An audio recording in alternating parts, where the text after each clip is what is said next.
Right before the United States entered World War II, it had a workforce of 49.5 million people. Of these, 18.5% worked in agriculture, 37% worked in manufacturing, and 44.5% worked in services.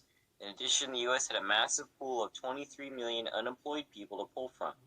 30% of all chemical industries were within the U.S. borders, and the U.S. produced 27% of the world's coal, 34% of its iron, and 38% of its steel. In 1939 alone, the U.S. produced 171 million tons of crude oil, which accounted for two-thirds of the entire world's supply. When war broke out in 1941, only 31 million of the original 49.5 million workforce remained, so 8 million previously unemployed workers flooded the workforce, as did 6 million women, 1 million South Americans, and another 1 million previously excluded minorities. By 1944, the U.S. workforce was at a staggering 66 million people.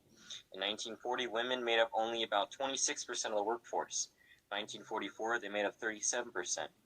The almost endless supply of workers and resources turned out 2.5 million trucks, 62% of all trucks made by all countries during the war, 328,000 planes, 88,000 tanks, 1,199 ships for the Navy, including 141 aircraft carriers, and 64,500 landing ships of all types. How did this all happen? What executive actions were taken to make this happen? Well, in January of 1942, President Franklin D. Roosevelt ordered the establishment of the War Production Board. Its purpose was to convert the factories of peacetime industries into manufacturing plants for weapons and military equipment for the fight. The second goal was to conserve materials like metal. Other items considered essential for war included petroleum products, rubber, plastic, and paper. That meant strict rationing for civilians, such as limiting vehicle usage and the purchase of luxury items. 3 million automobiles were manufactured in the U.S. in 1941. During the entire 4-year war, only 139 cars rolled off the assembly lines. The Lionel Toy Train Company started producing items for warships, including compasses. The Metucket Manufacturing Company, which before had made upholstery nails, switched to making cartridges for rifles. The War Production Board lasted until just after the war ended in October 1945. The Office of Price Administration was established by Executive Order 8875. The functions of the OPA were originally to control money and rents after the outbreak of World War II. It became an independent agency under the Emergency Price Control Act. The OPA had the power to place ceilings on all prices except agricultural commodities, and to ration scarce supplies of other items, including tires, automobiles, shoes, nylon, sugar, gasoline, coffee, meats, and processed foods. At the peak, almost 90% of retail food prices were frozen.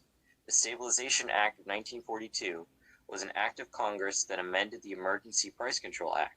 The day after the statute's enactment, Roosevelt issued Executive Order Number 9250, fixing wages and salaries in accordance with the Act and establishing the Office of Economic Stabilization.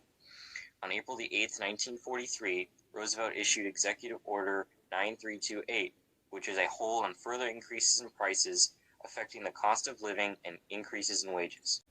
So what were the pros and cons of all this? Well, at the time, this was all extremely controversial. It affected businesses and unions in almost all walks of life of the average consumer.